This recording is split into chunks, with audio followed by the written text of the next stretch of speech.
Pues, ¿qué tal? Bienvenidos y bienvenidas a la cuarta sesión de nuestro curso sobre tecnologías disruptivas en la administración pública.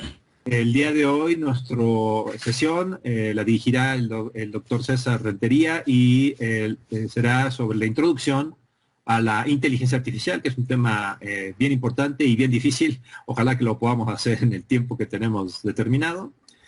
Como ustedes saben, estamos grabando en estos momentos cuando ya hay medidas de separación y de aislamiento en México, y por ello hemos escogido esta otra tecnología que, aunque no es la ideal en términos de calidad de video y calidad de sonido, sin embargo nos permitirá no retrasar el desarrollo de este mini curso. Pues gracias, Gabriel, gracias, César. Pues comencemos entonces con nuestra cuarta sesión, introducción a la inteligencia artificial. Hola, bueno, pues en este caso me va a tocar hacer una presentación sobre qué es la inteligencia artificial y cómo funciona antes de abordar propiamente sus implicaciones en la administración pública. Para ello, bueno, vamos a poner me voy a apoyar de unas diapositivas de PowerPoint que estoy abriendo en este momento. Me avisan si ya lo pueden ver en su pantalla. Sí, te avisamos. Ahí está. ¿Listo? Ahí está, sí. Ok. Bueno, entonces el tema de hoy es la introducción a la inteligencia artificial. Y bueno, pues, ¿a qué nos referimos sobre inteligencia artificial cuando hablamos de esta tecnología? Y pues bueno, obviamente en estos momentos el concepto de inteligencia artificial aparece como un concepto nuevo, como una tecnología disruptiva. Pero sin embargo, si nos ponemos a revisar la historia de las computadoras, pues es un poquito extraño pensar que las computadoras no eran inteligentes desde un inicio. Las computadoras siempre han sido inteligentes, siempre han sido unas supercalculadoras que han superado las capacidades cognitivas del ser humano cuando se trata del cálculo. Gracias a eso, pues es que se popularizó desde hace muchos años el uso de las computadoras.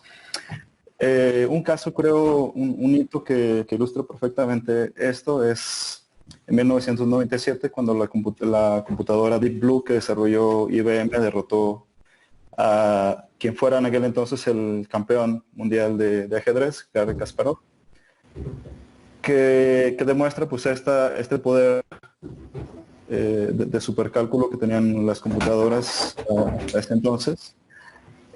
Sin embargo, la paradoja de este hito del cómputo es que, a pesar de que Deep Blue fue una computadora capaz de derrotar al campeón mundial de ajedrez y por lo tanto demostrar niveles sobresalientes de inteligencia, pues era una computadora que en efecto era completamente tonta cuando trata de responder a preguntas que cualquier mexicano se puede responder, ¿no? ¿Quién es el presidente de México? ¿Cuál es la capacitancia? ¿Cuánto cuesta el kilo de tortillas? Ese tipo de información. Una computadora normal o era incapaz de procesar, a pesar de su poder tan grande de cálculo. Entonces, esta paradoja, o este punto de partida lo uso para ilustrar entonces qué es esa inteligencia de la que tanto estamos hablando, esta inteligencia artificial de la que tanto estamos hablando hoy en día. Entonces, es importante pues enfatizar que cuando estamos hablando de inteligencia artificial hoy en día, es más es una percepción de un tipo de habilidad que asociamos normalmente con el ser humano, ¿no? La inteligencia que es muchísimo más asociada con el humano es pues la capacidad de caminar, de hablar, de escuchar, de manejar, de crear. Son habilidades que nos distinguen de otras especies, incluso históricamente de las computadoras. Las computadoras, a pesar de su extremo poder de cálculo, nunca realmente han sido buenas para entender y procesar la comunicación humana, y mucho menos proveer una respuesta que requiere conocimiento y comprensión. Este es el tipo de inteligencia que es realmente revolucionario hoy en día. porque permite a las computadoras que sean capaces de ejecutar tareas que normalmente solo podríamos hacer los humanos, como por ejemplo conducir, tener una conversación. Pensemos en Alexa, que puede tener una conversación con nosotros hoy en día, o tomar la orden en un restaurante. Hay otro hito mediático en términos de computación más contemporáneo que se ofrece una ilustración de esta evolución de la inteligencia artificial. Esto sucedió en 2011 cuando el sistema denominado Watson, sistema de computación denominado Watson, también de IBM, apareció en el famoso programa de televisión estadounidense Jeopardy y compitió contra dos campeones históricos de ese programa. Jeopardy es un programa de televisión que pone a competir a las personas sobre conocimiento general. Las preguntas de Jeopardy se caracterizan por utilizar la ambigüedad del juego de palabras para dificultar el procesamiento de la memoria. A diferencia de Deep Blue, Watson se caracteriza por la capacidad de entender y analizar esas preguntas y a partir de un sistema de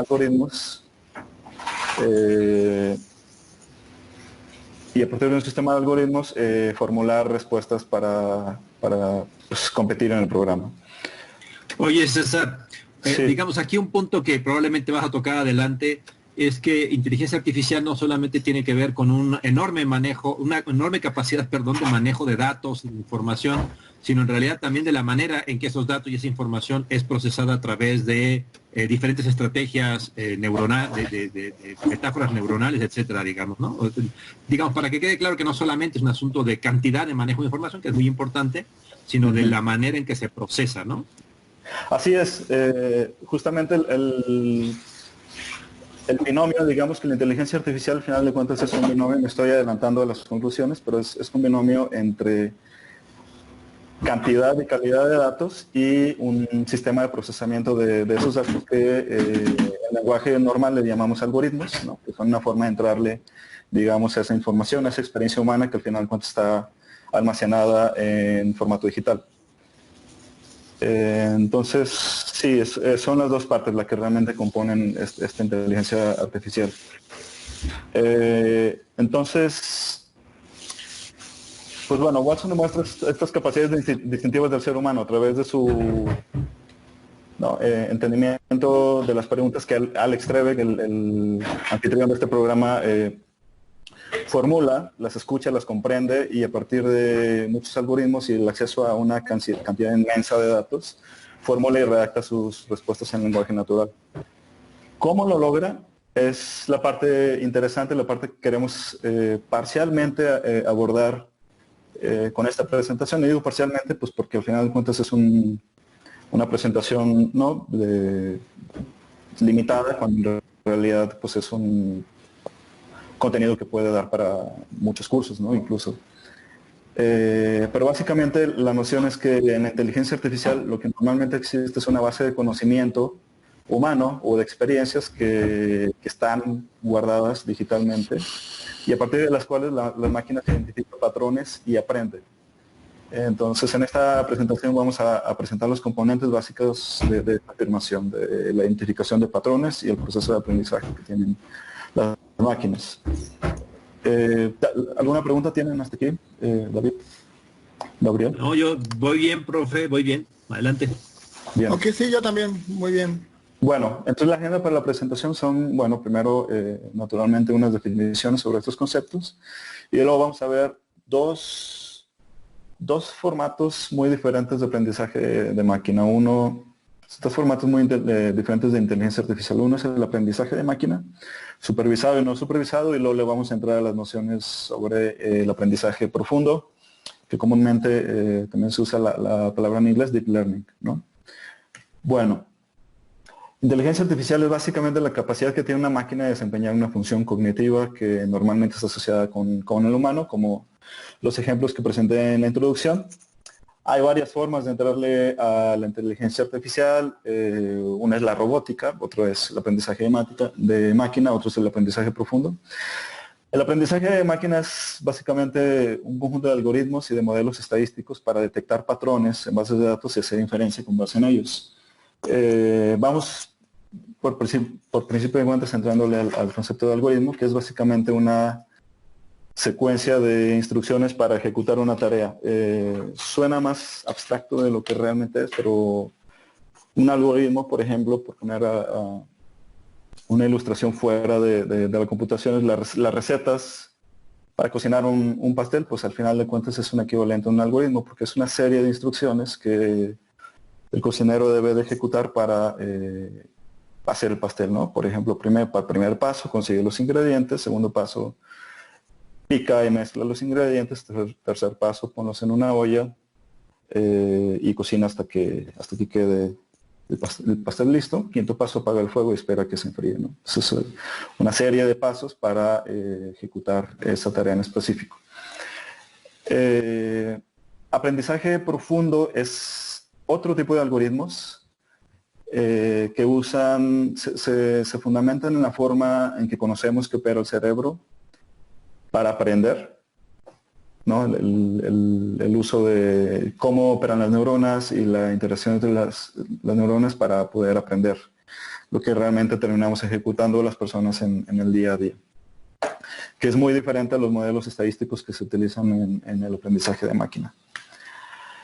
Entonces vamos entrándole para el aprendizaje de máquina, primero por el aprendizaje supervisado, y para ir elaborando las explicaciones voy a ilustrar todo con una base de datos muy común que se utiliza en el aprendizaje de máquinas, que se llama IRIS, que es básicamente una base de datos que clasifica 3 tipos de plantas iris: la versicolor, virgínica y la setosa. La pueden ver en la imagen. Y la base de datos está así. Tiene 4 variables realmente, que es lo que están midiendo, son las que están midiendo los pétalos y los sépalos de cada planta. Se mide el ancho y el largo del sépalo, se mide el ancho y el largo del pétalo. Y esa información es la que los botánicos al final del día utilizan para categorizar si se trata de una setosa, de una versicolor y de una virgínica. Porque si lo ven, digamos, nada más con la ilustración gráfica, pues son plantas realmente muy similares. Lo que las distingue más que nada son qué tan grandes o qué tan chicas son sus pétalos o sépalos. Entonces, esa quinta variable, que es la categoría a la que pertenecen, es la variable dependiente. Es la variable que refleja el conocimiento humano, es decir, hubo una persona botánico o que conoce de botánica que, con base en la información de los anchos y largos, pudo determinar si se trataba de una setosa, versicolor y una virgínica, y nos dejó esa información ahí, ¿no? En esta base de datos. Ahora, entonces, la piedra angular del aprendizaje de máquina es identificar patrones o clústeres dentro de esta base de datos. Esta gráfica que ven en la pantalla son correlaciones entre las 4 variables independientes. Por ejemplo, a ver, no sé si alcanzan a ver, no alcanzan a ver el ratón, ¿verdad?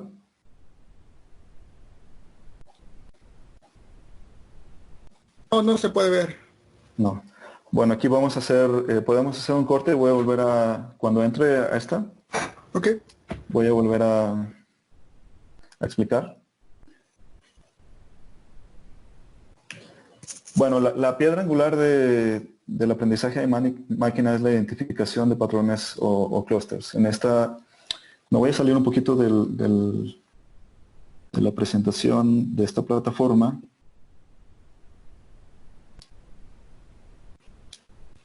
Para poderles mostrar eso.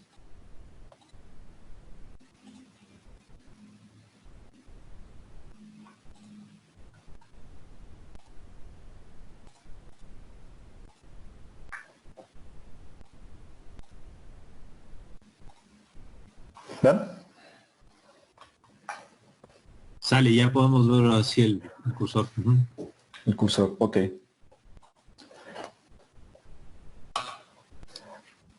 La piedra angular del aprendizaje de máquina, entonces, es la identificación de patrones o clústeres en los datos. En esta imagen ustedes pueden ver las correlaciones que hay entre estas cuatro variables independientes, los anchos y largos del sépalo y del pétalo. Y voy a usar como ilustración este cuadrito de aquí. Sí, que es la correlación entre el largo del pétalo en el eje vertical y el ancho del pétalo en el eje horizontal. Los colores en este cuadrito identifican el tipo de plantas, ¿no? El rojo es para las setosas, el verde para la versicolor y el azul para la virgínica. Y nosotros podemos ver que si dibujamos, por ejemplo, una raya aquí, esta raya nos separa las setosas del resto de las observaciones, ¿cierto? Si dibujamos una raya aquí, más o menos es un poquito más difícil de distinguir, pero también nos está separando los puntos verdes, las versicolor, de los puntos azules, las virgínica. Podemos elaborar un poquito más esta clasificación y dibujar otra raya aquí, tomando en cuenta el largo del pétalo, digamos 5 centímetros de largo. Es decir, todas las observaciones que son mayores a 5 centímetros en el largo del pétalo realmente pertenecen a los puntitos azules, que son las virgínicas. Este proceso que estoy haciendo de dividir, ¿no?,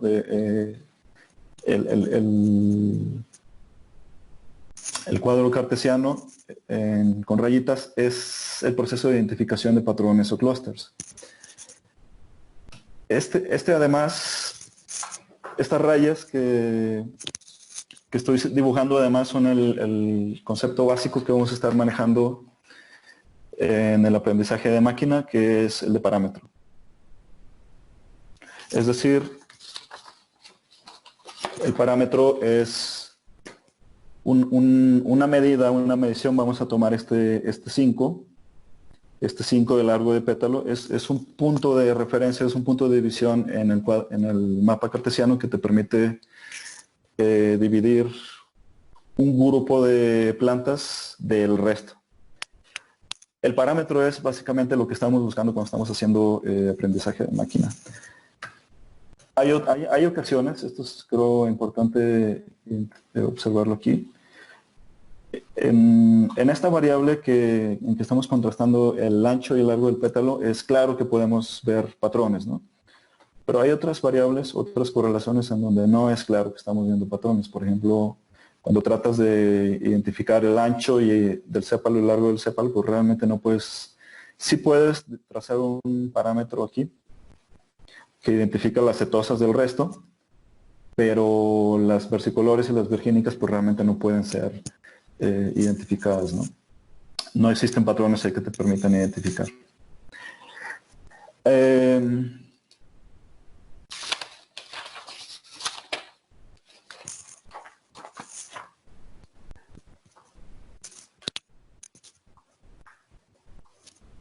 Entonces, repito, el parámetro es ese trazado en el plano cartesiano que hacemos, que te permite separar un grupo de observaciones del otro.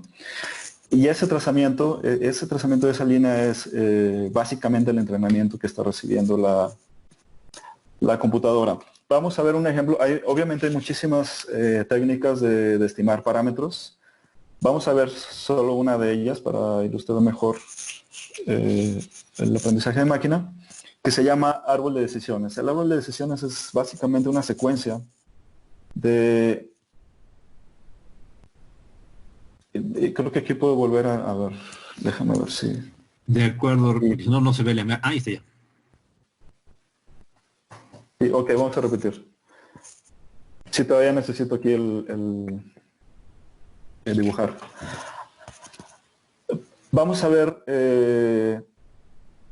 por supuesto, hay muchas técnicas para estimar estos parámetros y cada una de estas técnicas pues corresponde a un aprendizaje de máquina diferente.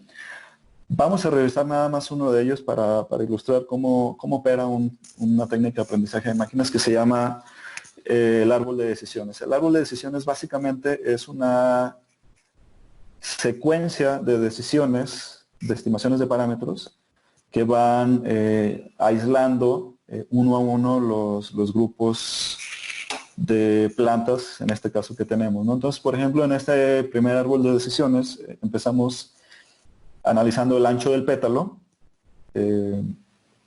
Recuerden, voy a regresar a esta página para ilustrar aquí los parámetros. Aquí hay un parámetro, el ancho, aquí, vamos, el ancho del pétalo, es la primera que vamos a usar. Voy a dibujar una raya aquí y más o menos vamos a decir que está entre 6 y 7. 0.6 y 7 centímetros de ancho. Okay. Otro segundo parámetro que ya hemos dibujado es más o menos 1.7, 1.8 centímetros, ¿no? Les pido que memoricen estos números porque los vamos a ver después en el árbol de decisiones. Y un tercer parámetro, aquí, más o menos 5 centímetros en el largo. Vamos a ver el árbol de decisiones, analizamos el ancho del pétalo y la máquina identifica que sí, en efecto, hay un parámetro más o menos a los 0.6 centímetros de ancho, es decir, que distingue las cetosas del resto y no necesitas más. Entonces, cuando es menos, el valor del ancho del pétalo es menor que eso, identifica perfectamente las 50 cetosas que hay en la base de datos. Cuando el valor es mayor, entonces vamos a hacer una segunda separación, vamos a buscar un segundo parámetro para distinguir el resto de los dos grupos que quedan por ahí. Ese segundo parámetro es el 1.7, ¿no? El 1.7 identifica perfectamente 46 virgínicas y una no queda identificada. Vamos a un tercer parámetro, se cambia de variable, ahora se va al largo del pétalo, que era este número, ¿no?, que les pedí que memorizáramos, que era más o menos alrededor de 5 centímetros. Regreso acá. Es esta línea vertical que separa otra vez los puntos azules de los verdes. Este es el árbol de decisiones. Como ven, es simplemente una secuencia de parámetros que van separando, van encasillando cada uno de los grupos. Si queremos ver gráficamente lo que hizo el árbol de decisiones, pues es básicamente esto, ¿no? Es este parámetro que ya habíamos visto aquí, este segundo parámetro que ya habíamos visto aquí y un tercer parámetro que está aquí. E identifica regiones, la región azul que pertenece a los puntos de las versicolor, la verde a las virgínicas y el rojo a las cetosas. Hasta aquí creo que va, no sé si tienen alguna duda, Gabriel, David. Digamos que uno de los puntos que va quedando claro es cómo en diversos momentos el proceso de generar patrones es un proceso de ida y vuelta, ¿no? De regreso, donde no todos los parámetros acá, digo, no todos las mediciones de los factores de lo que estamos midiendo, en este caso, en esta flor, no todos van a checar exactamente igual, ¿no? Van a haber combinaciones, pero la clave es cuando tú tienes un caso particular, cómo una máquina puede identificar a través de un algoritmo y tomar decisiones respecto de lo que está observándose, ¿cierto? Sí, así es. Conforme va observando puede ser que, por ejemplo, el árbol de decisiones, aquí vemos cómo es el algoritmo, porque hay evidentemente una secuencia de decisiones que va tomando el algoritmo, ¿no? Decide pararse hasta que ya encuentre una solución, digamos, óptima, ¿no? De cómo clasifica lo que está observando. Sí, entonces pudo haberse quedado en 1 o 2 parámetros, pudo haberse quedado en 5, 6, 7 parámetros que van haciendo estas cajitas un poquito más refinadas, un poquito más complicadas, ¿no? Pero una inteligencia artificial igual se puede equivocar, es decir, en algún momento puede clasificar a una flor que no era exacta, que estaba en el intersticio entre los diferentes parámetros, pero justamente en el camino este proceso repetido del algoritmo le puede permitir corregirlo, ¿no? Sí, sí, y eso sí es en aprendizaje de máquina vamos a ver que esa parte que mencionas es una interacción humano-computadora, porque tú vas ajustando los modelos conforme a los datos, ¿no? Por ejemplo, este modelo es muy, como ven, son rayitas rectas, así, literalmente, ¿no? Vamos a ver otros modelos que no son así. Pero sí, en efecto, aquí pueden ver que hay 3 puntitos azules que caen dentro de la región verde. no hay un sistema de clasificación perfecto realmente. Entonces siempre es como se mide justamente la calidad de la inteligencia artificial, es qué nivel de precisión tiene la clasificación. Nunca se va a llegar al 100% de precisión, pero se espera que ni la clasificación humana ni la artificial van a llegar nunca al 100% de precisión. Pero sí se espera que haya unos niveles altos, ¿no? 90, 80, 90% de precisión, dependiendo del fenómeno social del que se esté hablando. Entonces, bueno, aquí el punto que quiero resaltar es que construye estas regiones, el árbol de decisiones que nos permite ver, ¿no?, dónde caen las cetosas, las versicolor y las virgínicas. Y luego, una segunda etapa es quitar estos datos y dejar las regiones en blanco. Estas regiones en blanco, este es propiamente el aprendizaje. Cuando decimos que la máquina aprende, lo que aprende es esto. Lo que aprende es a que existen estas regiones, cuando tú mides el ancho de un sétalo y el ancho de un pétalo y el largo de un pétalo, que te van a ayudar a determinar si aunque ya no lo sepas, aunque ya no tengas esta información de un botánico, digamos que una persona que no sabe nada, vamos a decir que yo voy un día al campo y empiezo a medir unas plantitas, les mido el ancho y el largo, y entonces mis mediciones caen aquí, ¿no? Un puntito, hago una segunda medición de una segunda observación, caen aquí y caen acá. Tú le das esa información a la computadora y automáticamente la computadora te va a decir que como cae en una región que ella ya identificó como la región de la versicolor, en este caso la región azul, entonces predice que esas mediciones que tú estás trayendo son una planta iris versicolor. Si cae en la región verde, entonces predice que es una planta iris, pero la otra, ¿no? Y lo mismo para la región roja, que son las cetosas. Esta es la parte que es lo que aprende la máquina y es la información.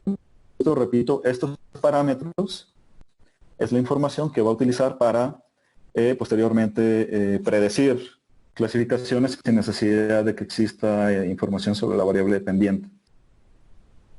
De acuerdo, y es un buen ejemplo porque permite ver simplificadamente lo que luego en algún momento pueden llegar a ser aplicaciones sociales muy complejas como de crimen, por ejemplo, o de tráfico, o de epidemias como la que estamos viviendo hoy día, ¿no? Sí, entonces todo se reduce en el aprendizaje de máquina a mapear en el mapa cartesiano, ¿no? Donde se ubican estas clasificaciones. Claro, o sea, estábamos simplificando aquí el asunto a dos variables, ¿no? Realmente estas clasificaciones ya, aplicaciones de la vida real, pues son multidimensionales, son muchísimo más complejas, son pues prácticamente imposibles de graficar y verlos. Sí, pero creo que ilustrativamente pueden servir. Entonces, árbol de decisiones, como dije, solo una forma de aproximarse a la estimación de estos parámetros. Hay muchas otras. Me gustaría solamente mencionar otra que se llama máquinas de soporte vectorial, SVM por sus siglas en inglés, que son las que se usan con más frecuencia. Y aquí podemos ver la misma lógica. Es una técnica que está estimando parámetros, pero de una manera diferente, porque estas sí son... Aquí sí se permiten diagonales, por ejemplo, ¿no? En árbol de decisiones, ¿no? Todos son rectangulitos. Lo puedes hacer muchísimo más complejo y este es un modelo, por ejemplo, de regresión lineal, que creo que es familiar para muchas personas. Pero hay otros modelos muchísimo más complejos que ya no son lineales, que te permiten, quizá, dependiendo de los datos, tener una mejor aproximación de estas regiones y por lo tanto clasificar mejor lo que estás viendo en los datos. Esta en particular que está aquí, si quisiéramos visualmente hacerle un árbol de decisiones, pues veríamos que pues es difícil meterle rectangulitos aquí y tener un nivel de precisión alto, ¿no? Más bien corresponde a otra técnica. Entonces, básicamente quiero ilustrar que la técnica que se utiliza, la lógica es exactamente la misma, es encontrar parámetros, encontrar regiones dentro de un mapa cartesiano, pero la lógica de las técnicas te permite ajustarte mejor a lo que te están exigiendo los datos. Entonces, básicamente es el aprendizaje supervisado. No sé si tengan una pregunta hasta aquí. Bueno, entonces ahora ahora vamos a hablar del aprendizaje no supervisado. Y para hablar de ello, primero supongamos, vamos a hablar de la misma base de datos, pero ahora supongamos que no tenemos a ese botánico que haya hecho la clasificación por nosotros, es decir, no hay una variable dependiente. Si esto pasara, entonces en los puntos que pueden ver aquí en la imagen, pues no habría estos colores, ¿no? Cada punto sería pues indistinguible el uno del otro. El punto de partida del aprendizaje no supervisado es este, que no hay variables dependientes. Entonces, esta técnica, por lo tanto, lo que hace o para lo que sirve es para explorar todas las observaciones que hay con la información de las variables que tienes y poder construir cierto tipo de clasificaciones automáticamente. En este caso, por ejemplo, lo que nos va a dar, y es muy útil creo porque ya vimos cuáles eran los tres grupos de plantas que había, lo que nos va a dar un análisis de no supervisado es, y digo, me adelanto para todo los cálculos y todo eso que se tiene que hacer, pero básicamente es lo que aparece en la segunda imagen. El aprendizaje no supervisado nos va a decir que en estos datos identifica claramente tres clústeres. El clúster 1, el clúster 2 y el clúster 3. ¿Por qué? Porque están altamente cohesionados entre ellos, pero al mismo tiempo se distinguen, ¿no? de los otros grupos con base en la información que tienen. Y básicamente es todo lo que hace. Creo que no hay mucho más que explicar en el aprendizaje no supervisado, salvo dos cosas que es muy importante para la parte de la investigación y el análisis, que es, en primer lugar, el aprendizaje no supervisado, a pesar de que identifica los clústeres, no te dice qué son, ¿no? Si vemos en la imagen, te dice que es, no te dice que es versicolor, virgínica y cetosa, te dice simplemente que hay un clúster 1, 2 y 3. No provee de significado a los clústeres ni a los datos per se. Eso es una labor del investigador o de las personas, verlos y decirlos, claro, pues el clúster 1 es una virgínica, el clúster 3 es una cetosa porque conozco estos patrones y estas clasificaciones de las plantas. Pero per se la computadora no te lo da. Lo segundo que no te da una computadora es el número de clústeres que se van a ver reflejados como resultado final. Es decir, y lo platico brevemente, hay dos grandes familias de análisis de clústeres. Uno es la partición de clústeres con base en el número de clústeres que tú le das. Es decir, yo le digo a la computadora, quiero que me hagas un análisis de clústeres, pero te digo de antemano que hay 3. Entonces quiero que me digas qué observaciones pertenecen a cada uno de esos 3. Es muy rígido, ¿no? en ese aspecto. Y el número de clústeres está dado por el investigador. La otra vertiente es una flexibilidad total en el número de clústeres, que se llama análisis de clúster jerárquico, donde la computadora empieza desagregando las observaciones y empieza con un solo clúster. Todas las observaciones pertenecen a un solo clúster, después analiza la información y eso lo divide en 2 clústeres. Te dice, bueno, estos pertenecen a este segundo. En un segundo nivel de análisis hay 2 clústeres y estas observaciones pertenecen al clúster 1 y este es el 2. Y así se va jerárquicamente dividiendo de a 2 en 2, de a 2 en 2, hasta llegar al punto extremo donde hay tantos clústeres como observaciones tiene la base de datos, que obviamente es información que no sirve porque al final de cuentas el investigador lo mismo tiene que identificar hasta qué punto el número de clústeres que identifica hacen sentido o no en la vida real y estén asociados a algo, ¿no? En este caso pues es a plantas, pero puede ser a comportamientos humanos, puede ser, en fin, a otro tipo de fenómenos sociales. Oye, César, digamos, lo que yo aquí estoy entendiendo, a ver, corrígeme, es que de todas maneras el investigador o investigadora ya de alguna forma sí sesga el asunto de los clústeres porque está planteándose cuáles son los elementos que tienen que conformar al clúster. Es decir, tú le lanzas un montón de datos, me imagino, ¿no? Y la computadora o el algoritmo encuentra clústeres, pero tú tienes que decirle cómo encontrarlos, ¿no? De todas maneras, sesgas o no. Así es un proceso totalmente subjetivo donde, digo, la subjetividad está en el significado que le das a esos clústeres y en la decisión de cuántos clústeres son relevantes al final del día, ¿no? De lo que sea que haya encontrado la computadora. Así es.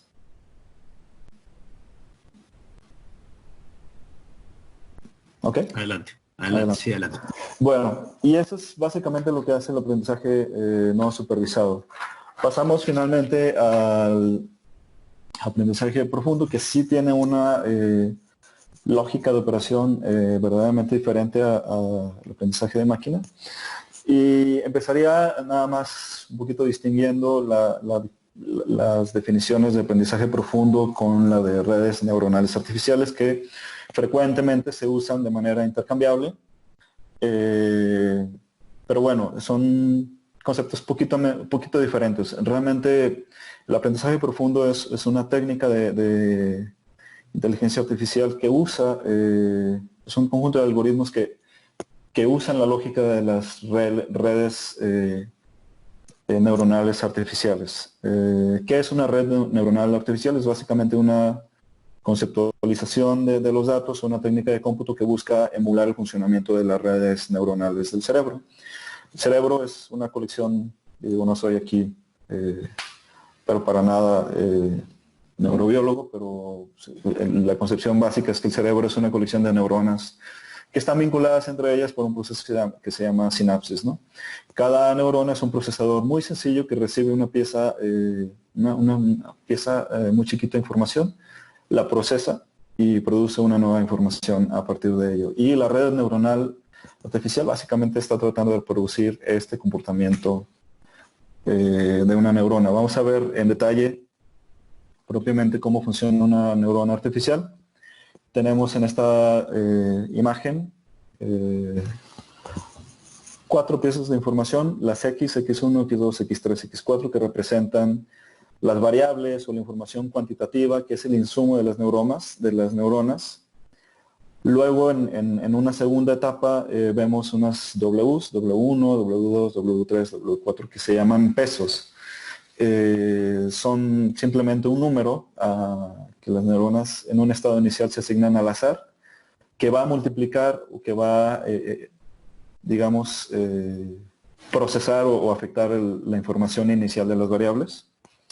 Esa información, una vez que se multiplica por un coeficiente que es un peso, se junta con la información del resto de las variables, es decir, se suman, se colapsan en un solo número, que simplemente la sumatoria de todo eso, es esta tercera etapa.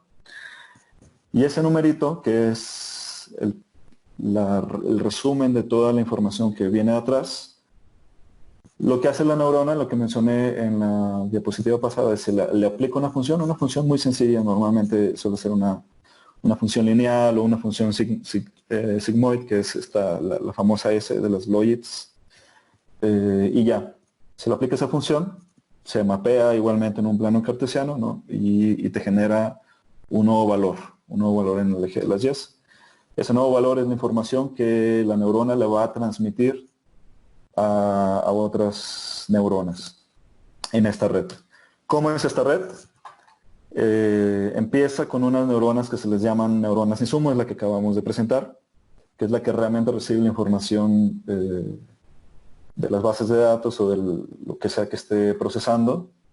La procesa, como ya dijimos, y como ven estas flechas, vamos a enfocarnos en la neurona insumo de hasta arriba, pues ese procesamiento va a producir un numerito diferente después de que pasa por la función y la va a mandar a todas y cada una de la siguiente capa de neuronas, que es una capa de 4 neuronas que sigue al lado derecho. Ese proceso, esas capas de neuronas intermedias entre las neuronas insumo y las productos, las neuronas productos son las que al final de cuentas te van a generar una reacción, digamos, o una decisión. Una clasificación, por ejemplo, volviendo a la base de datos de Iris, ¿no? La clasificación final te la van a dar las neuronas productos, pero hay toda una etapa de procesamiento muy grande que aparece en neuronas intermedias, se llaman neuronas escondidas, y el nombre de aprendizaje profundo viene precisamente porque esta etapa de en medio es muy grande, está compuesta de muchísimas neuronas, millones y millones de neuronas que al mismo tiempo están divididas en muchas capas. Y eso es lo que la hace profunda, ¿no? En el lenguaje de la computación. Pero básicamente es una red neuronal artificial. Lo que están viendo en la imagen es una red neuronal artificial. Vamos a representar esto en un ejemplo. Números. Entonces, imaginen que tenemos esta base de datos que en vez de números, en vez de variables, tenemos una imagencita, un cuadrito, donde una persona escribió con puño y letra un número, un 0, un 1, un 2, un 3, y cada uno de estos recuadros que vemos en la imagen es una observación. De entrada, como ven, comparado con la base de datos de las plantas, pues es muchísimo más complejo entrarle porque no hay variables, no es una información no estructurada que hay que aterrizar de manera diferente. ¿Cómo se aterriza esta información en una red neuronal? Vamos a poner, bueno, lo que sí sabemos de este recuadro, por ejemplo, enfoquémonos en el 0, pues es que es una imagen y las imágenes normalmente están compuestas por píxeles. Entonces cada píxel es una unidad de información que va a tener información sobre el color que toma ese píxel. Aquí en la imagen en medio podemos ver que en la esquina superior derecha de esa imagen hipotética que tenemos ahí, vamos a tomar la información de un solo píxel y esa información se va a ir a cada una de las 4 neuronas insumo. Esa información de ese píxel la va a procesar y la va a mandar a cada una de las 3 neuronas escondidas que le siguen, y así sucesivamente, y eso se hace para todos y cada uno de los píxeles que componen este recuadrito del 0. Lo que sí sabemos de esta sigue siendo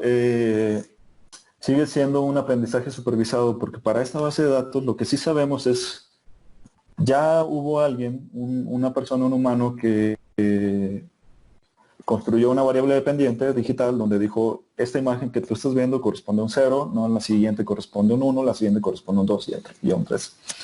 Que es la información que la computadora va a utilizar para contrastar su predicción, ¿no?, con el valor real que correspondía a ese recuadrito, a esa imagen. En esta tercera imagen que estoy mostrando, si se fijan en la imagen superior izquierda, dice, hay una T que dice que es 4 y una P que dice que es 0. Entonces, en el estado inicial del aprendizaje de máquina, pues trató de predecir lo que significaba este recuadrito. El valor real era un 4, lo que la computadora predijo fue un 0. En el segundo recuadro el valor real era un 2, lo que la computadora predijo fue un 4. En el tercer recuadro el valor real era un 9, lo que la computadora predijo era un 3. Y si se fijan así, nada más a vuelo de pájaro revisan, todas las predicciones son pues verdaderamente malas en la primera iteración. Entonces lo que va a hacer Si las hubiera escrito yo, sería todavía más grandes todos los valores de fallos, seguramente con mi letra. Sí. Entonces, esta, digamos, es la etapa inicial del aprendizaje profundo. Es decir, es como un primer saque, ¿no? No, a diferencia del aprendizaje de máquina, donde más o menos tú como investigador tú dices, bueno, estas formas funcionales o esta técnica me va a ayudar más o menos a tener precisión a la hora de predecir. Aquí el investigador pues no tiene nada que hacer más que ver las iteraciones que va tomando el aprendizaje profundo. Las iteraciones son lo siguiente. Mencioné que al principio la máquina va a proveer pesos. Este es digamos, la parte medular del aprendizaje de máquinas son los pesos. Los pesos se asignan aleatoriamente, se asignan sin ningún tipo de discriminación o conocimiento previo. Pero estos pesos van a determinar el producto final que va a sacar la neurona, ¿no? Acá en la Y. En una segunda iteración, ya que vio la computadora que los resultados son sumamente malos, en una segunda iteración va a ajustar esos pesos, va a probar una nueva combinación de pesos en todas y cada una de sus neuronas, y va a volver a hacer el proceso. Y va a ver pues el nivel de precisión que tenía, que logra al final, ¿no? Con una nueva asignación de pesos. Si es mejor que la primera iteración, se queda con los nuevos pesos y vuelve a probar una nueva asignación de pesos. Y si la nueva tercera asignación de pesos es mejor que la anterior, pues se queda con esa y va discriminando de esta manera, ¿no? El punto es que el aprendizaje aquí ocurre, la asignación de los parámetros fundamentales, en este caso los pesos, ocurre por fuerza bruta, ocurre por error, prueba y error. Hasta que llega un punto donde la asignación de pesos que encuentra, lo que sea que eso signifique, no tiene nada que ver con es decir, no es nada inteligible que tenga que ver con las variables, ni siquiera sabemos qué variable está usando, cómo se está usando. Pero lo que sí sabemos es que esa asignación de pesos le está dando a la computadora la mayor precisión posible sobre los resultados reales, ¿no? Y entonces eso es la forma de operar del aprendizaje profundo. No sé si hasta aquí tienen una pregunta. Sí, nuevamente los seres humanos aquí tienen un papel muy importante, ¿cierto? Porque de alguna manera en el barrido de los diferentes pesos y de las correcciones de los errores que va realizando el algoritmo, se pueden ir generando interpretaciones, ¿no? De por qué se están generando ciertos patrones o cómo esos patrones le dicen algo a los seres humanos respecto de la naturaleza del fenómeno que está corriendo en un algoritmo de redes neuronales. ¿Estoy lo correcto? Más bien lo que pasa es que el investigador pierde control de lo que está pasando, pierde control sobre el proceso de asignación de pesos, pierde control sobre la información que está obteniendo cada neurona, cómo esa información se está pasando a otras neuronas, cómo esas otras neuronas están procesando esa información.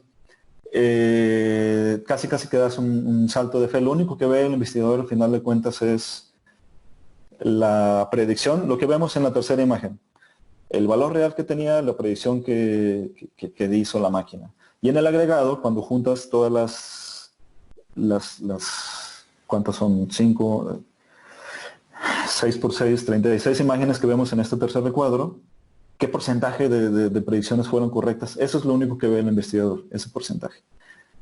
Pero todo el proceso de decisión que hay detrás de eso, entre más grande, y sobre todo entre más grande y más compleja sea la red neuronal, pues el procedimiento se va del alcance del investigador. Sí, de acuerdo, en el proceso interno del algoritmo, pero lo que me refiero es a la interpretación y por lo tanto a la forma en que construyes la red neuronal. La interpretación sería, por ejemplo, la interpretación del resultado del nivel de precisión del algoritmo. Por ejemplo, en el estudio que estamos iniciando sobre corrupción, ¿no? Y a través de redes neuronales, de todas maneras tiene que haber un ser humano que comience a decir qué es lo que está diciéndonos cuando vamos metiendo los, ¿cierto? O sea, Sí, no sé sí, si lo sí. expliqué bien, a lo mejor tú lo puedes explicar mejor que yo. Sí, creo que lo que hace referencia es a la parte de la supervisión. Al final de cuentas sí debe haber un humano donde te dice, estas son las clasificaciones posibles que pueden tomar los resultados, ¿no? de la predicción. Eso es lo que... Y tienen un significado para nosotros, ¿no? Por ejemplo, en el caso de fraude, bueno, pues quizá haya ciertas categorías de fraude que me interesa que se predigan, ¿no? Y tienen y tienes además una base de datos, que es esta variable dependiente, donde un humano ya identificó cuando sucede o no sucede ciertas categorías. Ese conocimiento, esa experiencia humana sí debe de estar reflejada en una base de datos, que es la variable dependiente, y que es lo que nos referimos como supervisado cuando estamos hablando de aprendizaje de máquinas supervisadas, esa parte. Muchas gracias, perfecto. Okay.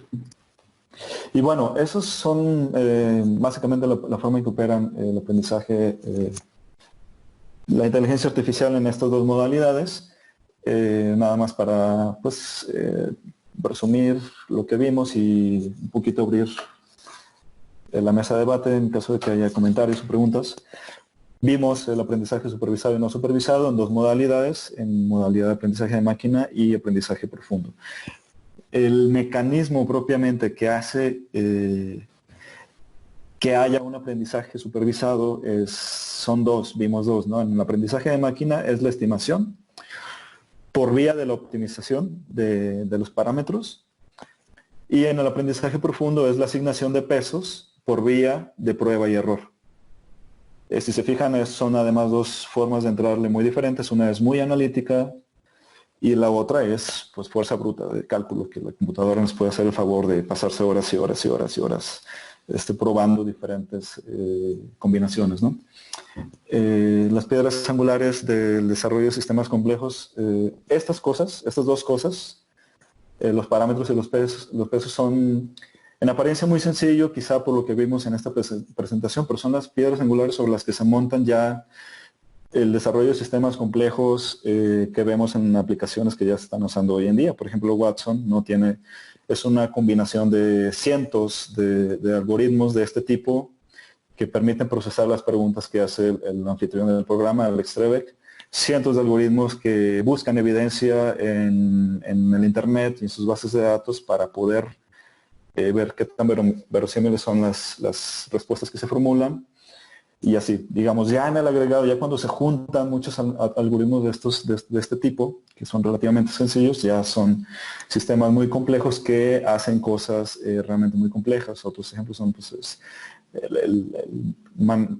los coches autónomos, el diagnóstico de radiografías, etcétera. Podemos hablar de muchísimas aplicaciones. Y cierro también hablando de este tema que mencionaste, David, justo al principio de la presentación. Esta es la forma en que aprende la máquina, pero esa forma de aprendizaje no es nada sin unos insumos ricos, que son los datos.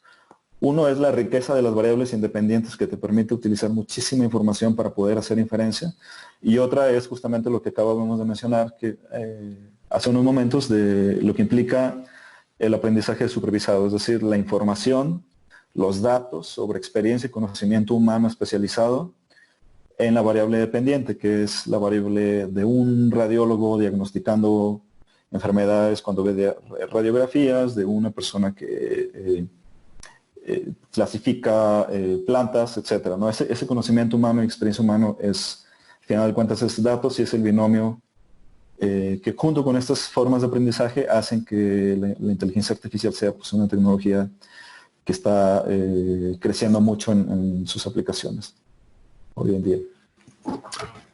Una pregunta, César, que estaría bueno que escuchar tu opinión, es la diferencia usando inteligencia artificial entre mecanismo de ayuda de la decisión y mecanismo de dirección o de incluso toma de la decisión, que es algo que vamos a tratar en la próxima sesión, pero que a lo mejor vale la pena que adelantes un poco tu perspectiva al respecto.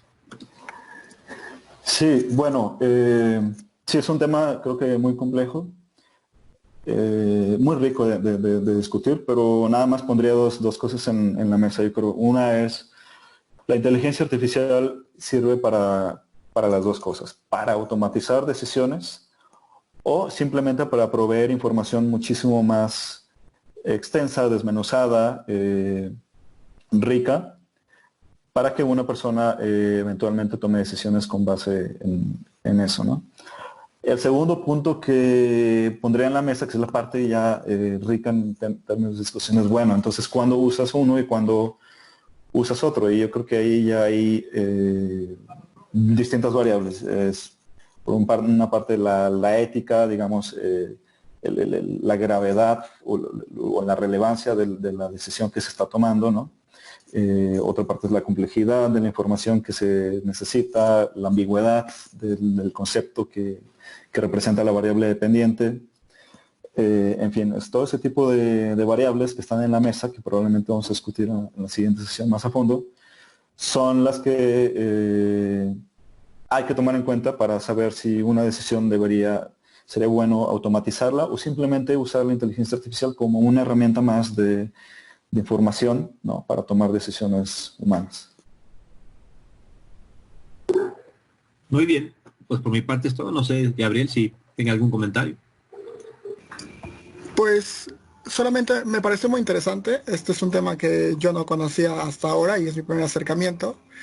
Solo me parece muy relevante ya para nuestro contexto de la disciplina de administración pública, donde empezamos a hablar ya de posibles aplicaciones y usos. Un tema que mencionó César que me parece muy relevante, que es pues que estas tecnologías, bueno, por ejemplo, estos aprendizajes, cualquiera de los dos, el profundo o el aprendizaje de máquina, supervisado y no supervisado, requieren de insumos, ¿no? Requieren de información, de datos, de calidad, ¿no? Y muchos enfrentamos que los gobiernos, muchos de nuestros gobiernos, por ejemplo, en Latinoamérica, precisamente carecen a veces de sistemas de información sólidos o relevantes, ¿no? Entonces podría ser una de las primeras como limitaciones que viéndolo ya en un contexto como de nuestra administración y de qué se requiere para poder aplicar estas herramientas y la inteligencia artificial es una cosa que nos puede llegar a detener y que deberíamos también empezar a hacernos cargo ya para que en unos años podamos verdaderamente aplicar esas herramientas, ¿no? Es como un poco mi reflexión.